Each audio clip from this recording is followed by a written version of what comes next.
प्यारे भक्तों, आप सभी लोग जानते हैं कि 10th और 12th के पेपर शुरू हो चुके हैं और 10वीं और 12वीं के जो भी बच्चे एग्जाम देने वाले हैं, मित्रों, चाहे वह यूपी बोर्ड के हो, चाहे वह सीबीएसई बोर्ड के हो, सभी बच्चों के मन में एक डर जरूर है, मित्रों, कि हमारा जो पेपर है वह कैसा जाएगा। हमारा पेपर में हम पास हो पाएंगे या नहीं हो पाएंगे, या हमने जितने नंबर अपने मन में सोच कर रखे हुए हैं वह हम ला पाएंगे या नहीं ला पाएंगे। सभी बच्चों के मन में यह डर जरूर है, और कुछ बच्चों को तो इतना ज्यादा डर है क्योंकि उन्होंने ज्यादा कुछ पढ़ा नहीं है और उनके मन में है कि कहीं वो फेल ना हो जाए, और अगर वो फेल हो जाएंगे तो भाई उनके परिवार के जो भी जन होंगे भाई, उनको बहुत ज्यादा दुख होगा। और सबसे ज्यादा दुख उनको होगा जो बच्चे पेपर दे रहे हैं। बाकी जिन लोगों ने अपने माइंड में सोच कर रखा हुआ है कि उन्हें इतने नंबर चाहिए तो भाई उनको भी उतने नंबर मिलेंगे या नहीं मिलेंगे, ये सोचकर बच्चे बहुत ज्यादा परेशान हैं। तो इस वीडियो में बहुत सारे बच्चे जो है यहां पर एक जो बेलपत्र होती है, बेलपत्र पर शहद लगाने वाला जो उपाय होता है, यह बच्चे जरूर करने वाले हैं। और हर पेपर के दिन जो है ज्यादातर बच्चे यह वाला उपाय करते हैं। इस उपाय को करने से होता क्या है कि अगर आपने मन में जो सोच कर रखा हुआ होता है ना, आपने जितने नंबर सोच कर रखे हुए होते हैं, आपको उन नंबरों के आसपास ही यहां पर नंबर प्राप्त होते हैं। जो बच्चे यहां पर बिल्कुल भी नहीं पढ़ पाए होते हैं पेपर में, या उन्होंने अच्छे से नहीं पढ़ा होता है, भाई वो बच्चे भी इस उपाय को करने के बाद पास हो जाते हैं। आपने पंडित जी के मुंह से खुद सुना होगा, और इस उपाय को बहुत पहले या अभी भी लोगों ने किया हुआ है, और लोगों को इस उपाय को करने का फल मिला भी हुआ है, और लोगों को अच्छे अच्छे नंबर यहां पर इस उपाय को करने के बाद प्राप्त हुए हैं, है ना। तो इस वीडियो में हम जानेंगे कि बेलपत्र पर शहद लगाने वाले उपाय आखिर आपको करना कैसे है। देखो, जो भी बच्चे इस उपाय को करने वाले हैं वह इस वीडियो को पूरा देखें, क्योंकि इस उपाय को जब आप सही तरीके से और सही से करोगे तभी आपको उपाय को करने का फल मिलेगा। तो इसलिए आप इस उपाय को अच्छे से पहले सुन लीजिएगा, उसके बाद में आप लोग उपाय यहां पर कीजिएगा, ठीक है। तो देखिए, सबसे पहली चीज हम लोग यहां पर यह बात कर लेते हैं मित्रों कि बेलपत्र पर शहद लगाने वाले उपाय को आखिर करना किसको है और कब कब करना है ना। तो देखो, बेलपत्र पर शहद लगाने वाले उपाय को सिर्फ और सिर्फ बच्चों को अपने हाथों से करना है। किन बच्चों को? जिन बच्चों के अभी 10वीं और 12वीं के पेपर है ना, 10वीं और 12वीं, चाहे यूपी बोर्ड हो, चाहे सीबीएसई बोर्ड हो, या कोई भी बोर्ड हो, कोई भी बच्चा अगर 10वीं और 12वीं के पेपर दे रहा है तो उन बच्चों को ये वाला उपाय जरूर करना चाहिए, ठीक है। अब कब कब करना चाहिए ये भी जान लेते हैं। तो देखो, आपका पेपर ऐसा तो नहीं कि एक ही पेपर होगा, आपके कुछ 5 पेपर होंगे, कुछ लोगों के 6 पेपर होंगे, सबके अलग अलग यहां पर पेपर होते हैं, है ना। तो आपको यहां पर यह उपाय करने का एक समय है ना, तो इस उपाय को करना कब है आपको वो सुन लो। इस उपाय को आपको हर दिन, मतलब जिस दिन आपका पेपर हो उस दिन सुबह सुबह जल्दी उठकर आप लोगों को जो है यह वाला उपाय शिवजी के मंदिर में जाकर करके आना है। ऐसा नहीं कि एक बार कर लिया हो गया, काम नहीं, एक बार भी कर सकते हो, पर कोशिश करना हर पेपर के दिन, जिस दिन आपका पेपर हो, क्योंकि यूपी बोर्ड या जो मतलब बोर्ड के एग्जाम होते हैं 10वीं और 12वीं के, ये रोज रोज नहीं होते हैं मित्रों। ये एक पेपर होता है, फिर कुछ दिनों बाद छोड़कर ही जो है ये पेपर होते हैं, तो आपको ज्यादा परेशानी नहीं होगी। तो करना क्या है बच्चों को? उसी दिन ये वाला उपाय करके जाना है जिस दिन उनका पेपर होगा। जिस भी चीज का पेपर होगा उसकी प्रार्थना यहां पर करते हुए, ठीक है। तो अब बच्चे अगर उपाय सुन रहे हैं तो बच्चे अच्छे से समझ ले, अन्यथा जो घर के बड़े हैं अगर वो उपाय सुन रहे हैं तो वो उपाय सुनकर अपने बच्चों को समझाकर उनके हाथों से ये वाला उपाय करवा सकते हैं, क्योंकि पेपर बच्चों को देना है तो बच्चों को अपने हाथों से ये वाला उपाय करना पड़ेगा, ठीक है। बेलपत्र पर शहद लगाने वाला उपाय पंडित जी के मुंह से भी आपने सुना होगा और बहुत सारे लोगों को करते हुए भी आपने देखा होगा। तो इस वीडियो में एक बार आप भी करके यहां पर जरूर देखिएगा इस बेलपत्र पर शहद लगाने वाले उपाय को, फिर आप खुद देखिएगा कि हां चमत्कार होता है या नहीं होता है, ठीक है। तो देखिए, बेलपत्र पर शहद लगाने वाला उपाय आसान तो बहुत है पर थोड़ा समझने वाला है ना, इसीलिए ध्यान रखना। देखो, जिस भी दिन आपका पेपर हो उस दिन सबसे पहली चीज आप लोग सुबह सुबह जल्दी उठ जाइएगा, क्योंकि आप लोगों को इस उपाय को करना होगा। ठीक है, जब आप इस उपाय को करेंगे, शुद्धता का विशेष रूप से ध्यान रखना है। उस दिन आप लोग, जिस दिन आपका पेपर होगा, उस दिन आप जो भी कपड़े पहन रहे हो, जो भी आपकी स्कूल वगैरह की जो भी ड्रेस पहन रहे हो, ध्यान रखना वो आपकी साफ सुथरी होनी चाहिए, धुली हुई होनी चाहिए। ठीक है, जब उपाय हम लोग करते हैं तो शुद्धता के साथ में हमें करना चाहिए, तभी हमें उपाय को करने का यहां पर फल भी देखने के लिए मिलता है। ठीक है, तो इस बात का आप लोग ध्यान रखना। अच्छे अपने नहा धोकर तैयार हो जाना है। ठीक है, अच्छे कपड़े पहनकर, धुले हुए कपड़े पहनकर, और उसके बाद में आपको क्या करना है कि आप लोगों को अपने जो भी कपड़े आप पहनकर जा रहे हो वो बिल्कुल तैयार रहना है। उसके साथ में और अपने साथ में आपको सिर्फ और सिर्फ दो चीजें रखना है। अब वो दो चीजें कौन सी हैं? वो दो चीजें हैं दोस्तों, एक तो है बेलपत्र। जो बेलपत्र आपको खुद से लेकर जाना है। अगर कोई एकदम से उपाय सुनेगा या उसको बेलपत्र ना मिल पाए तो उसको क्या करना है वो भी हम बताएंगे।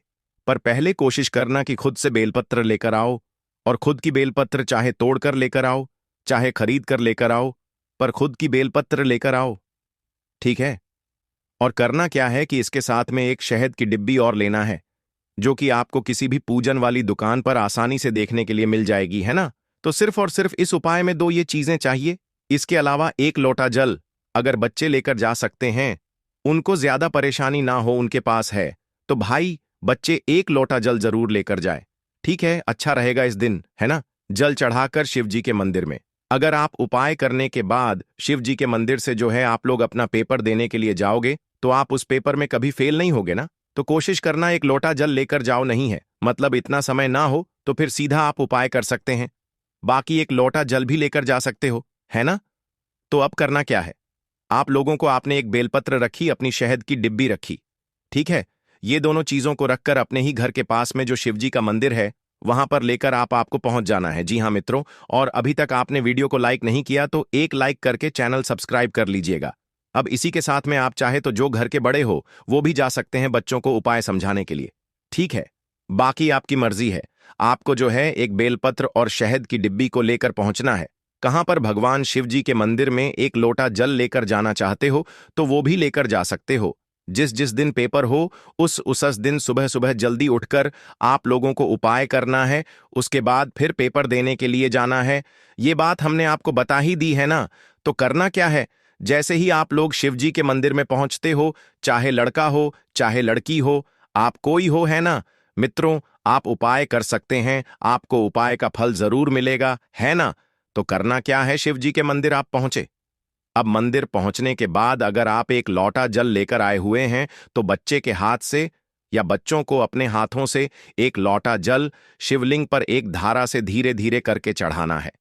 जिस जो बच्चा पेपर देने जा रहा है उसको अपने हाथों से सबसे पहले एक लोटा जल चढ़ा देना है। ठीक है, एक लोटा जल नहीं लेकर आए हुए तो भगवान के थोड़ा दर्शन कर लो, और दर्शन करने के बाद सीधा शिवलिंग के पास में आकर बैठ जाओ। और एक लोटा जल भी चढ़ा दिया है तो उसके बाद में शिवलिंग के पास में आकर बैठ जाओ।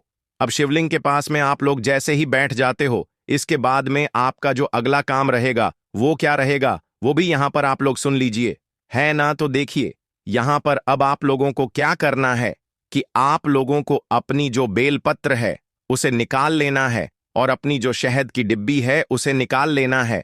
अब जो लोग यहां पर बेलपत्र लेकर नहीं आए हुए होंगे, या जो लोगों ने एकदम से उपाय सुना हुआ हो और उनका मन है कि भाई वो उपाय करके जाएं, उन्हें भी पेपर में पास होना है, फेल नहीं होना है, फेल होने का डर है, तो भाई वो उपाय कर रहे हैं, तो एकदम से उपाय सुना है, तो उस जगह पर आप लोग क्या कर सकते हैं, एक काम कर सकते हैं कि अगर आपने एकदम से उपाय सुना और आपको एकदम से कहीं से बेलपत्र ना मिले, तो फिर आप लोग सीधा शिव जी के मंदिर आ जाएं, शहद अपने साथ में जरूर लेकर आएं। ठीक है, शहद अपने साथ में लेकर आ जाए। अगर बेलपत्र ना भी हो तो शिव जी के मंदिर जब पहुंच जाए तो मंदिर के अंदर प्रवेश करके जल अगर चढ़ाना चाहते हैं तो जल चढ़ाकर शिवलिंग के ऊपर अगर बेलपत्र छड़ी हुई है या शिवलिंग के आसपास कहीं बेलपत्र रखी हुई है तो उसमें से कोई भी एक बेलपत्र आपको उठा लेना है।